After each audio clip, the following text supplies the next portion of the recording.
Agoyo ne Nyasaye maduong' mar nyalo erokamano kod okinyi sani e Jumapil mar 2 mar dwe mar 11. Nyasaye maduong' mar ono Yesu Kristo chako kelo yaka kendo mondo alerie kuom wach ma Ruodhno oseketo e chunya. Nyasaye no osebedo Nyasaye nyaka nwawere kod Jumapil nyaka chiel kawuono ni tarik 7 ni Kristo osetimo ng'wono. Ani bende Jehova notimona maber, ochako kelo Yalo TV ka mondo achak alerie kuom wach ma Ruodhno ochako keto e chunya nikech in jawinjo mawinja kendo ma Ruoth otimone ng'wono mondo unena okinyi sani. Nyinga en Bishop Joseph Odindo, ajatich Nyasaye onyuola piny mar Seme kakelo kit Mikai molo duto jal mowar. Kawuono ni adhi somo weche 2 mondiki e Muma, bang'e tabiro lero kuom wach ma Kristo ma Ruodh warruok oketo e chunya. Bang'e wabiro winjore to wabiro lamo Nyasaye toke, to duong' kod loyo gi nyalo biro dok ne Nyasaye mar polo. Yiena mondo asom wach mondiki okinyi, bang'e wabiro lamo Nyasaye. Wach mokwongo asomo e buk mar Samuel mokwongo 27, mar 2 asomo e buk mar Luka 18 27 matindo kende. Buk mar Samuel mokwongo 27 somo 1 nyaka 4 maluwo. Daudi noparo e chunye niya, chieng' moro Saulo nonega, onge gimoro maber madatim mak mana ka aringo adhi e piny jo-Filistia. Mano eka Saulo nowe lawa, nikech kata komanya machalo nadi e piny Israel duto, to ok nonwang'a kendo natony ka a e lwete. Omiyo Daudi nowuok gi ji 600 mane ni kode modhi ir Kish ma wuod Maok ma ruodh Gath, mi gidak kode kuno. Ng'ato ka ng'ato ne ni kod joode. Daudi bende ne ni kod monde 2, Ahinoam nyar Jezreel kod Abigael ma chi Nabal ma ja-Karmel. Kane onyis Saulo ni Daudi oseringo nyaka Gath, noweyo dware. Buk mar Luka 18:27 Muma maler luwo niya, Yesu nodwokogi niya, gik ma dhano ok nyal, Nyasaye ema nyalo. Kul wiyi mondo walam Nyasaye. Wuoro maler Jehova maratego mar nyalo, asemiyi duong' Jehova nyakwar obedi. Erokamano yahi Ruodh jo-Yahudi kod okinyi miseloso. Itimona ng'wono Jehova, miya chopo kanyadichiel kendo kod wach miseketo e chunya kendo iketo e lewa nikech ogandani. Jehova ka an ka, Ruoth aketora e lweti. Uma gi nyalo kod tekoni maduong', nyinge mane kod teko Kristo yud duong'. Kuom weche duto mana kuom yie nyinge Ruoth. Amen. Asomo wach mondiki e Muma e buge 2, e buk mar Samuel kod buk mar Luka. Mane wach madwana losi kod okinyi sani, to ang' nayud jal mowinja kendo jal moloso yie kuom wach mudhi winjo, to ang' walam go Nyasaye, to wabiro neno Nyasaye mar nyalo mar ono moora ka ang' notim ne ji gik madongo mar dwaro mar chunygi. Wach masomo ni mae ma wach madwana lutir moka baro bada koracham kata ok baro bada koda chwich, bang'e to wabiro lamo kod Nyasaye maduong' mar nyalo mar kedo. Muma oluwo e buk mar Samuel mokwongo 27 chako somo 1 nyaka 4 ni chieng' moro Daudi noparo e chunye ni chieng' moro Saulo nonega, onge gimoro maber madatim mak mana ka aringo adhi e piny jo-Filistia. Mano eka Saulo nowe lawa, nikech kata komanya machalo nadi e piny Israel duto to ok nonwang'a kendo eka anatony ka a e lwete. Muma luwo ni Daudi nowuok kod dhano mane en go kaachiel kod monde 2 manodhi e piny mar jo-Filistia. Muma ler wacho ni kanochopo e piny jo-Filistia, to eka Saulo ma ruodh Israel nowinjo ni Daudi ma nyathi Jesse nowuok ringo oa e piny Israel, to mano eka Saulo noweyo lawe. To buk mar Luka to Muma luwo ni Yesu Kristo ma Ruodh warruok okono jopuonjre niya, ni gimoro amora ma dhano ok nyal, Nyasaye kende ema nyalo gino. Mae wach madwana losi kudu kinyi sani ta ang na yudie jala moro ang wana lam go Nyasaye katieko to Jehova mar warruok mose ora ang no timne ngono. Daudi manyathi Jesse oywak ni mondo mi Daudi chopie ywak miwinjo ka Daudi ywak mowacho ni tang'o madaber madatim mak mana ka aringo mondo awuoge piny Israel adhi e piny jo-Filistia piny mabor moko marwa. Nitie gima Daudi noneno kata gima ne timore ne Daudi manyathi Jesse momiyo Daudi ma wuod Jesse owuok e piny kama onyuole e piny Israel to mondo dhi e piny jolibamba piny moko margi kama ok nonyuole. Muma maler wacho ni Daudi obedo piny to paro ni tang'o maber manyalo timo kaka Daudi manyathi Jesse to wuok kod paro kowacho niya onge gimoro maber manyalo timo mak mana ka an Daudi manyathi Jesse awuok e piny Israel duto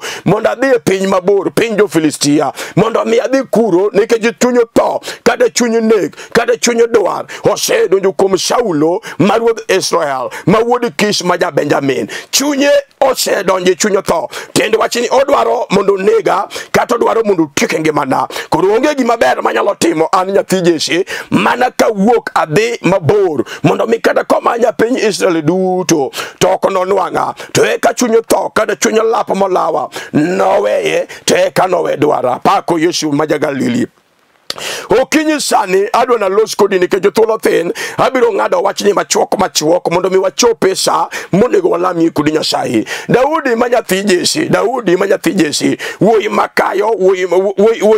wuoyi machogo e od Jesse wuoyi manocha wuoyi manodong wuoyi manojar wuoyi mane onge kod nying malongo e piny mar Israel kata piny kata od Jesse mawuono mare. Muma maler luwo niya Daudi e kinde moko machien kanyo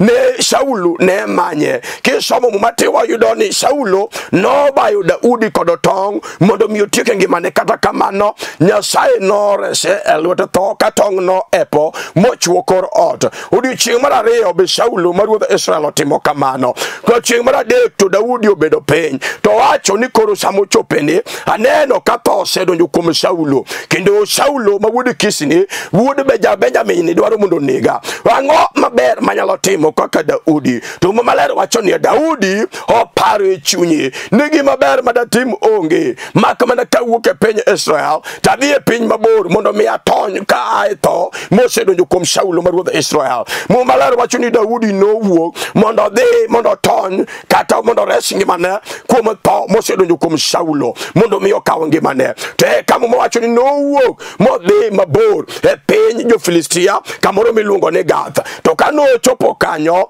to muma maler wacho niya kano ng'i Saulo no chopo kuro to Saulo noweyo dware. Mane wach madwa na losie. Ing'eyo ni wan kod ji mang'eny makata kaloso kod okinyi sani nitie gima noseimo ng'ato mana ka chal ka gima gino dwa ni utieke ngimane. Maruoth mawalo sani ni Jehova ma ilero kuome sani ni Jehova nyorese mowacho na dier nyaneno Nyasaye kod wang'a ka ruoth nyo anamalo ma Kristo nyoresa kuom gima nyo amalo mondo tieke ngimana. Wan gi ji mang'eny makata kaloso sani kod okinyi onyalo bedo piny mowacho na tira Jehova oseresa kanyo tho oa malo mondo kaw ngimana. Jehova nyoresa ka tuoche mag tho nyogore ngimana. Nyasaye nyoresa e kinde manyuola nyo anamalo mondo tieke ngimana. Jehova nyoresa kotha e kinde mag tuoche nyogore kuom nyithinda. Jehova nyoresa ngimana e kinde mag ura mag ran mag fuo mag gweng nyomako ngimana mondo tieke ngimana. To nyaneno Nyasaye kod tonga wang'a. Okinyi sani adwa mondo mi ng'ato ne gima Jehova osetimone. Muma maler wacho niya Daudi manyathi Jesse oparo kobedo piny to wacho na diera chunyo tho osedonjo kuom Saulo ma wuod Kish ma ja Benjamin mondo mi otieke ngimana kata mondo gol ngimana. To muma maler wacho niya Daudi oparo na tang'o maber manyalo timo. Wan gi ji mang'eny ma samoro jamoro in kod tuo ndulume samoro goyi piny butu ji mang'eny jogo nyalo kawo jiko masoye dhogi jomoro samoro goyi ka samoro ka in budi chuori kata in budi chiegi samoro chiegi nyalo konyi kata churi nyalo konyi to nyalo chopo kuma ng'ato nyalo paro ne diera tulumene chiemoro nogoya katendo ma ng'ano manoresa chiemoro nogoya katendara kawuoto en jal mane manoresa ng'ato nyalo bedo penjo mondo par mowach na diera je ovose chung koda ang'o maber manyalo timo mondo ayomb tho maluonge mana mondo ayomb dhier maluonge mana ing'eni wan kod dhiere mang'eny ma Nyasaye timo ne tima jing'wono lakini en dhier mar shiko mar dala mar gunda magi dudo temo ai dala no kati bed ni somo katin kod digri ti beda jal modhier nikech yaere mo mar dhier kata bed ni somo ba in kod digri ti beda jal mofuo nikech fuo en mar dala mar remo to ng'ato nyalo bedo peny mowach niya ang'o maber manyalo timo apako Yesu mawuotho warwo ang'o maber manyalo timo Daudi ma nyathi Jesse oparo gima nyalo timo to wacho ni onge gima ber manyalo timo mak mana karengo adhi e piny mabor piny jo Filistia mondo mi kata ka Saulo manya machala nade e piny Israel duto toko nonwang'a to mano eka ana akatony e lwete to emomiyo Muma Maler wacho niya eka Daudi ma nyathi Jesse nowuok kaachiel kod ji 600 mane en go kaachiel kod monde ariyo miluongo na Ahinoam ma Jezreel kod Abigail ma chi Nabal ma Karmel nowuok kodgi modhiyo yombo tho mane luwe e piny Israel. Muma Maler wacho niya owacho ni obiro dhiyo e piny mabor mondo mi kata ka Saulo ma tho osedonjo kuome mamanya pile mondo tieke ngimana kata obiro manya machala nade piny Israel duto to ok nonwang'a to mane kada tony e lwete. An bende okinyi sani ang'eyo ni samoro wan gi ji mang'eny ma Jehova osereso e tho manyomako ngimagi wan gi ji mang'eny ma Jehova osereso e tho manyomako dala wan gi ji mang'eny ma Jehova osereso e ura mararan mar siko mar dala mar mier mar gunda kata mar remo manyomako ng'ato. Okinyi sani kaloso sani to ng'ato nyalo penjore ni tang'o manyalo timo mondo yomb kuong'o mag dala ang'o manyalo timo mondo yomb ran mar dala mar siko ang'o manyalo timo mondo yomb dhier momako dala mafuanda manyaka ng'ata monyuol e dala to bede modhier wane mwatiyo tije mocha tije modong tije mojal wane ang'o manyalo timo mondo wuogi e remo marach monjawre modwanyore. Ng'ato nyalo penjori kadu okinyi sani ni tang'o manyalo timo. Daudi openjore oneno ngimane kani aliatari owacho na diera Saulo ni thun tose no jukume jali biro tieko ngimana jali biro nega kakini na poko chopo jali biro tieko ngimana kakini na poko chopo marabeyo to emomiyo an bende okinyi wacho niya iwinjo mama kokiringo mondo me tony abiro siemo ni karo tony katieko kokiringo mondo me tony to gima lawino biro juki gino biro kawo ngimani ibiro weyo nyithindo ka nyithi kiye kakini ni mar tho poko chopo iwinjo dichuo kokiringo idhiyo ir Yesu jal maratego jal mokela TV mondo aler kuome jal manyalo reso ng'ato jal mokwamo jal momoko ka ng'ato koringa mondo dhi ir Yesu Yosana ja Galileo sana ja Nazareth amina ruodho Muma osana gudhi kedo jal mara uma jal mara ono Nyasaye mapokalo. Muma Maler wacho niya Daudi oparo ni tang'o maber manyalo timo duge momiyo okinyi sani chunya dwaro mondo ng'ato parie gima dotimo okinyi sani kuom gima timi mamo ne gibed piny mondo par gima timi dichuo gino ne gibed piny mondo par ipar malong'o adimba gimo ne gitim mondo mi tony kuom gima luwi gima timore ngimani. Wan kod mon mang'eny mosebetie keny to keny ok dhi kaka nyogi paro omiyo okinyi sani Jehova kama wabetie kata korango okinyi sani to penjo ni tang'o maber manyalo timo mondo keny no obed maber nikech wasigu mag pogruok e keny osedonjo e keny na korango chuore mani okende to neno ka dichuo ok en dichuo manyo okende manyo luonge sweetheart manyo luonge ani en gima rach mosedonjo e keny dhako nyalo penjo ni tang'o maber manyalo timo kata dichuo kaluso kudi sani samoro ohala manye timo ohala okethore ohala owuore sim kami bete dipenjo ni niya tang'o maber manyalo timo mondo miyo alna ochako chungu kendo. Wan gi Yesu ma Nazareth osana ma Galilea rumina ruodho lweny wan gi miere moko ma jomoko ok nyalo dhi maber makata kowari otuo tamba to en jal modhier en jal mojal en jal modong' e dala omera dong' to rach kiluso kuom dong' ng'ato nyalo dong' makata ware makata kotuo tamba owacho laitai to dong' adong'a diera gik mabeyo mag warruok ok nyalo neno. Okinyi kawuono ng'ato nyalo penjori gima nyalo timo ni tang'o maber madatim onge gima ber ma ng'ato nyalo timo mak mana ka ng'ato ringo dhi ir Yesu Yesu osana jalo manowal Yesu jalo manoyie iluongo Yesu nyakwar Yesu amina ruodh jo-Yahudi ene kende makang'ato ringo mondo todhi ire to jalo tony kuom lagi chunje mag dala ene makang'ato ringo mondo tony ire to jalo tony nyaka luong kuom lagi chunje mag dhier mag siko mag mifwadhi onge ng'at mano seringo dhi ir Yesu ma jalo nodong' adiera Muma Ler wacho niya Daudi ma nyathi Jesse kanoringo mochope penyaga to eka Saulo manyolawe manyo ngimane uwinjo ni Daudi oseringo onge piny Israel duto osedhi nyaka Gath to Muma luwo niya kari ang'wen ni eka Saulo noweyo lawe apako Yesu Kristo ma Ruodh nyalo apako Yesu Kristo ma Ruodh warwa ukinyi kawuono Jehova kaloso sani iwinja dhako iwinja mama iwinja nyako iwinja kijana nitie kararingo ma ng'ato nyalo ringe kata nyisomo kijana misema nyuticho to ticho tamore mekade kise somo nyako isema nyuticho ticho tamore kawuono kodu kinye kelo ni karatol kama kidhiye to nyaka wasigu magdala mosema kutiji makada kiwuotho kimanyutich to kenyala yodo Muma Ler wacho ni Daudi ang'o paro ubedo peny kaka Daudi ma nyathi Jesse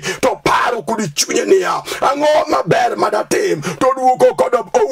kod solution niya onge gima ber madatim mak mana karingo wuok e piny Israel duto adhi e piny jo-Filistia mano e kana tony kawuok e lwedo mar tho mosedonjo kuom Saulo an bende ukinyi sani winjo mama kada nyitemo kod anyukete nyuke ok nyalo kelo geno kada nyitemo kod jomirieri ok nyalo kelo geno kawuono inyalo temo kod Yesu ja-Galili inyalo ringi dhiri Yesu misingo Ruodh Aloya inyalo ringo mondo dhiri Yesu jabura ma ono inyalo ringo mondo dhiri Yesu jal ma pok owal osana ja-Nazareth amina Ruodh Aloya en kende men giteko kod nyalo mar goli oko lagi chunye mag dala Muma Ler wacho ni Daudi ma nyathi Jesse kanoringo mochopo e piny mar Gath to chunje mag tho mane luwe matek mane baye gi tong' noweyo lawe kod chieng'no an bende wacho niya ni kama inyalo ringe mondo yombo wasigu mag dala kama inyalo ringe mondo tony kuom remo maluwo remo kama inyalo tonye kama inyalo ringo mondo tony ne lagi chunje mag dhier mag siko mag rach kama inyalo ringo mondo mi tonyie ne wasigu mag tuoche malorore dala men tuo moseluongo ni mar dala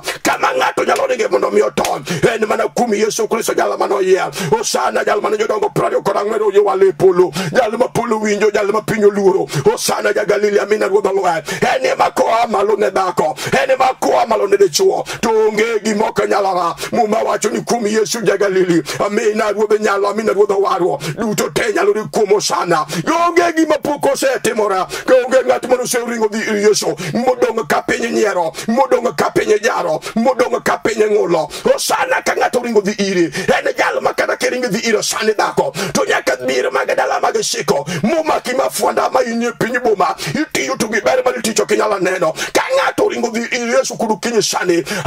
jochiendi ong'eyo malong'o ni kanyo kinyalo chopoe Muma Ler wacho ni Daudi kanochopo e piny mar Filistia e pinye mag Gath kanyo to Saulo noweyo lawe kama wasigu nyalo chung'ie mawachi ni kama ochopeno to koro kwanyalo lawe magi we lawi matime manyogi timo ni giweya mana ke ringi dhi ir Yesu jal ma yalo kudu kinyi sani ringo dhi ir Yesu longo manade nyat miyo nyalo miyo ng'ato tony kuom lagi chunje mag dala nyalo miyo ng'ato tony kuom lagi chunje mag mier mag siko Muma Ler mar ariyo masomo e buk mar Luka 18 matindo 27 kende Muma Ler wacho niya Yesu Kristo ma ja-Nazareth kono jopuonjre niya ni gimoko nyalre kuom dhano kuom Nyasaye to nyalore mane jal ma kelo ni kudu kinyi sani jal ma duto te nyalo ri kuome Yesu wuon olowo ni jopuonjre niya ni gimoro amora pako Yesu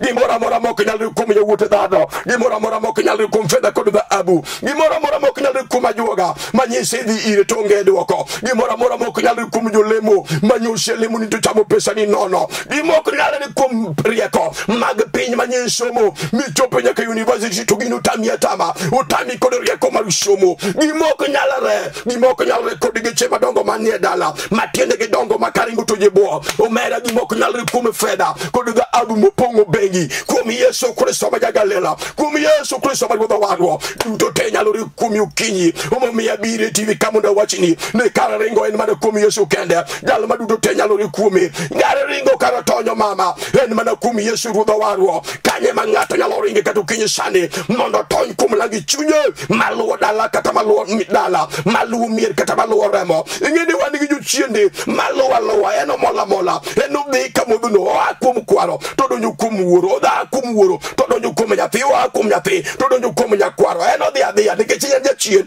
mar dala ma en oluor remo kuom remo. Te ka wan kod Yesu Kristo ma ruodho warwa, jal manotho e msalaba Kalvari, e tok dala Karianga wich ka reme go kalakala. Rembe Muma Maler wacho niya, rembe nomol kofula ka wacho weche mabeyo ne ngimawa. Ukinyi kawuono wacho niya, ka ng'ato ringo dhi ir Yesu, ka ng'ato dhi ringo modhi ir jawar, duto te nyalore. Yesu Kristo ruodho wacho ni onge gik ma dhano ok nyal, duto te nyalore kuom Nyasaye. Gima dhano ok nyal. An wina wacho niya, kata nyisetemo kod jorieko mag piny, to rieko mag piny ok nyal kelo dwoko. Kata nyisetemo kod rieko mag juoke, to rieko mag juoke ok nyal kelo dwoko. Kata nyisetemo kod rieko mar sikul manyisomo michopo midhi nyaka university mrwako gudu, omera gudu onge dwoko, kata sombi no onge dwoko. Akelo jal muting'o dwoke lwete, iluongo Yesu ruodha warwo. Akelo jal muting'o dwoke lwete, iluongo Yesu ruodha muma. Osana ma Jagalili, iluongo Yesu jaber ruodha lwen. Jal ma kuchung'ni kedo kadu kinyi sani, to mano nyaka jochiende mag dala, mag ran, mag fu, mag mier, ong'eyo malongo ni kama Yesu donje,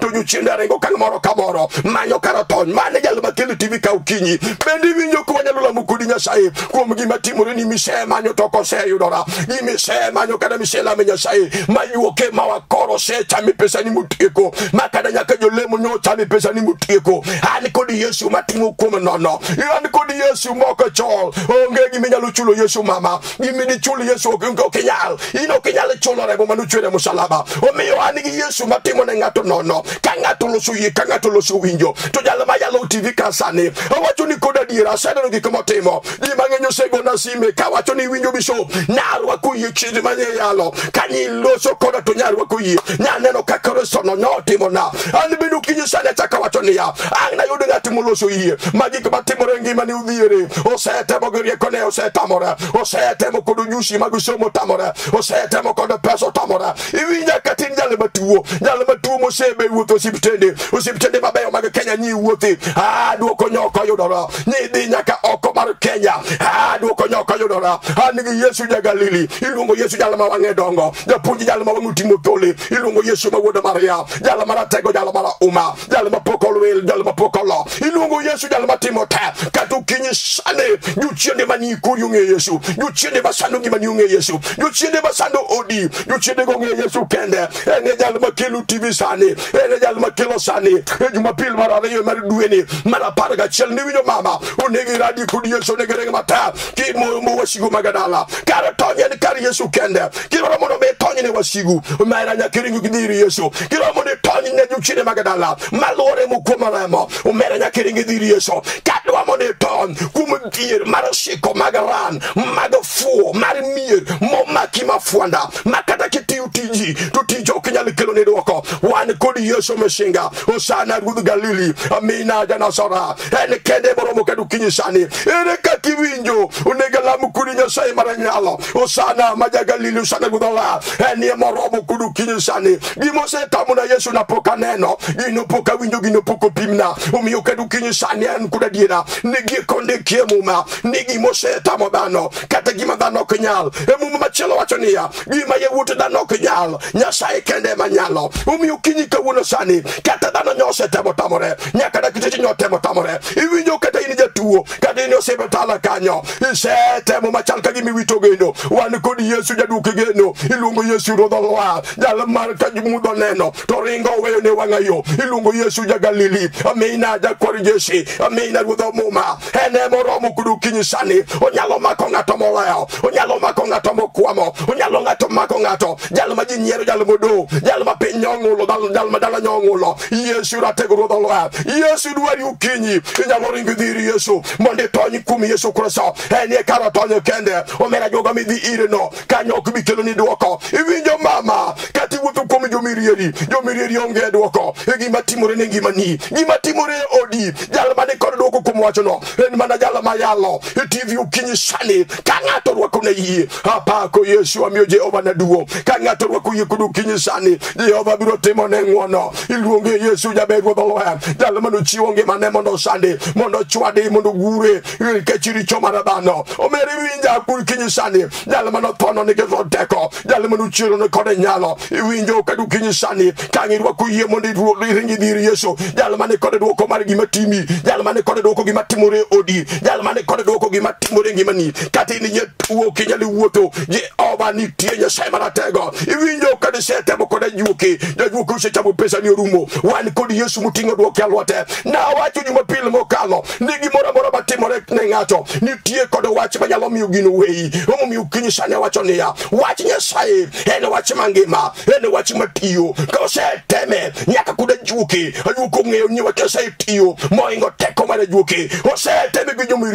jomirieri osewalo Yesu Kristo ni moromo nyaka dagi teche omoyo kidhi osiptal to giwacho ni gin githiedho to Nyasaye kende machango jagale makilu TV sani mondo changie ng'ato matuo mondo timne ng'ato ono ilunge Nyasaye mar ono jal maratego jal mara uma gimose tamuruda onge anga yudi jal moro mawacho ni gik matimore ngimana asebedo piny aseparo awacho kod chunye ukinyi na biro ringo mondo ayu chine magadala wuogere mo mar dala mar mie mose sando ngimana mose sando oda mose sando kota mera nyalo ringo kuikinyi sani Daudi manyathi Jesse oparo to wacho na ngoma ber madate dong mana karingo adhi piny mabor piny mar Filistia nikech arango Saulo chunyo to sedonyo kuome arango Saulo chunyo neko sedonyo kuome omanya pile mundu nege ngimana omanya pile mundu tiek oda kaonge gima ber manyalo timo maka mana karingo adhi piny Filistia maka mana karingo awuok e piny Israel maka mana karingo awuok e gweng' mananyuola mondo adhi e gweng' mabor mondo miya yombo wasigu mondo mi kata ka wasigu manya wasigu mamanyore bukuma remo to gine yoda wakata wasigu manya mamanyo juchine mag gweng' kata giluwo jogweng'wa to ok gine nena mumala wacho ni Daudi manyathi Jesse nowuo odhi mabor e piny Filistia to mumala wacho niya ng'at mane lawi miluongo Saulo maduo kano winjo nosaringo modhi e piny Agatha to noweyo dware ani bende ukinyi sani kelo ni karatol makiringo michope to nyaka wasigu magadala makiringo michope nyaka juchine mag dhier mag siko mag ran mag fuo momako nyithindo ran te maonge maditedo makendo bende onge wan gi Nyasaye mang'ato nyalo ringo moringo matek mokaw dalane moringo dhiri Yesu ukinyi sani unegalamie gi dhako unegalamie kod chuo chunya winjo ka Nyasaye maduong' mar nyalo seidho ya monalamie kod dhako moro monalamie kod chuo moro okang'eyo kakiwinja bende sewa kuyie kod adiera monalamie kod Nyasaye jal manyo ora TV ka okose ora na wacho chiena kata ni okayalo mondo moro dhano ayalo mondo dhano konyora nikech Nyasaye mani kuoma en Nyasaye matiyo Jehova mo oro ya jal maketo wach na lewa pela mondo miya bika mondo yali ni wach Jumapil ka Jumapil no jalo ni koroteko okora kayemo nono wacho ni kod adiera ni kairwa kuyi kado kudu kinyi sani to jal mayalo ni Nyasaye ni jal mayalo kinyi sani jalo biro timo ni ng'wono wacho ni kod adiera obiro pudhi jal mabade tekno obiro pudhi nyaka da juchiende nyoma kimutwi dala ni mukito mafwanda wan kod Nyasaye maratego apako Yesu Galili amiyo nyingi Nyasaye duo ne jal mapokolo ukinyi sani ne galam ge ng'ato okange kiselo suye beni winjo kain kod yie moromo mondo lami kod Nyasaye ukinyi sani jal manyalo pudhi oko lagi chuje mag mier magara jal manyalo pudhi oko siko mag mefwadhi jal manyalo pudhi oko lagi chuje mag tuche mumaki wan kod Yesu mesinga jal maratego jal mo ora yena mondo lami kod Nyasaye iwinjo mama kiselo suye adwa mondo go chonga pe kinyalo mulo TV to mondo mul kiwinjo ka yoshelimi kionge kod yeto ge tem gi mawacho nikech gi Nyasaye mo ora TV ka ikaw kod yetemo miyo mawacho ni kang'at maonge kod yie ok nyalo bedo malongo ne Nyasaye to miyo kinyi sani kiserwa ko yego chonge pe kinyalo mulo TV mul to ko kinyalo chope TV ruwa kiye ni Nyasaye ni tie Jehova dhi limo yi yena mondo lam kod Nyasaye mondo iwinjo teko mar nyalo mar polo Nyasaye maduong' mar nyalo Yesu ma Janasara ami duong' kod kinyi sani Jehova maduong' mar nyalo erokamano kod kinyi ne ruodhe nyalo setimo na ng'wono ni kela kama na ler kuomi dhako ni dichuogo ni nyako ni kijana ni dayo ni kwaro ni ruodho muma dala ni Nyasaye wala ni tije ni uro malera kete lweti ane gi malo kod kinyi itimne gi komadongo mag polo nyingi mane gi teko kod nyalo Yesu na ye nyingi no yuduo nikiji sewi nyaka nyile setimo negi omiyo yuduo miduto temero mogo mane kumie nyingi Yesu Kristo no grudwa amen agoyo ne Nyasaye kamano Nyasaye mar nyalo bed kod yie maonge kiawa ni Nyasaye osetimoni kendo Kristo sia malo mondo ani mondo timini ngwono nyim jasiki an maloso kodi ilunga Bishop Joseph Odindo aja seme kakelo kitime kai ajal mo wara jatich Nyasaye an wuod Bishop Manosenindo Bishop Patrick Odindo mawudo chuodho maja seme kakelo kitime kai Nyasaye with the mama na kai ni piny mar seme ina keyo manyaka julu konya Jehova umi Nyasaye with the mama na teme kenda gik mabeyo ne mbele ase kendo an kod dhaka chiel ilungo Karina Kinyi manyage miyala ka chiel kod nyithinda duto Poel Faith kod Joy Nyasaye gwedh gi mang'eny Jehova tingi malo an kod kanisa ilungo Redeemed Ministries International wane Nairobi ka kamilungo ne Kibera kanisa ne kamilungo ne Katwekera kik chunyi gombo kata chunyi winjo ne gibila mokodwa inyalo goyo sime to mi direction kaka inyalo chope kanisa to alamo Nyasaye to nyingi Nyasaye chwa yudo duong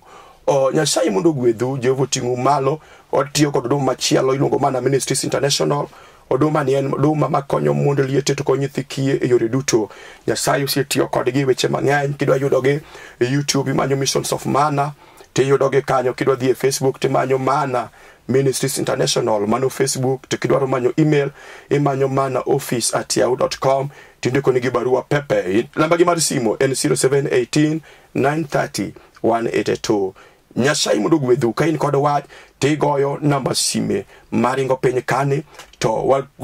waloso to walamo Nyasaye to Nyasaye choyudo duong Nyasaye mondo gwedhu nyaka Jumapil machielo Shalom Amen